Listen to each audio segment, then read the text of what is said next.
All right, so I'm going to ask my buddy Mark here a question. So Mark's been utilizing a new nutrition strategy here the last month or so.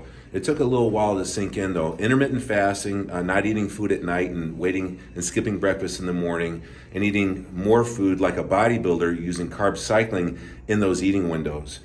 And a couple points, this is Mark, my buddy, you probably know him. And so one point I'd like to make is usually it's a process that people need to wrap their mind around. Everyone's got different personalities. Mark's a little bit of analytical mindset, but even for me, when I first heard of the benefits of intermittent fasting, not eating food in a certain time window, and even fasting for 2 or 3 days a month, it took me 2 or 3 years before I was open-minded to consider it. But eventually I did, and I really like it as an eating strategy. So Mark's dropped about 5.5 inches off his waist, I don't know, in 10 months with this eating strategy of not eating food after 4:30 or 5 at night, and then skipping breakfast most mornings, and then eating more food like a bodybuilder, cycling his carbs in those smaller eating windows. Mark, you want to just say a little bit about the strategy and how you feel about it? Yeah, well, at first I was really close-minded to it because I like my food. Then I started carb cycling on days when I weight train.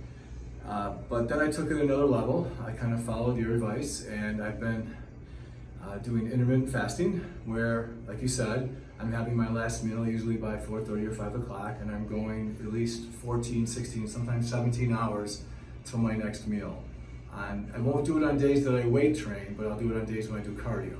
Which is good, because when you weight train, when you're trying to burn the fat off by doing weight training, you need more fuel those days. So let me clarify that. So like, I'm weight training today, it's Monday. Tomorrow, Tuesday, I'm doing cardio. I'll go 16 or 17 hours, and I'll do cardio on an empty stomach or on intermittent fasting. how's it feel to see 4.5, 5.5 inches off the waistline, see the definition coming in, eating more food?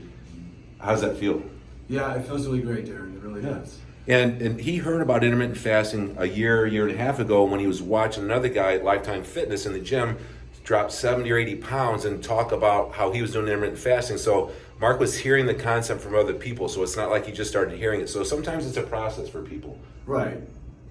But you'd suggest people give it a try and stay open-minded to it because it's working for you. Correct. It does work, and it's something, if you're trying to go to that next level and you want to lose fat or even inches off your stomach, it's one way to get there. Awesome. All right, thanks, buddy. You're welcome. Let's wrap it up.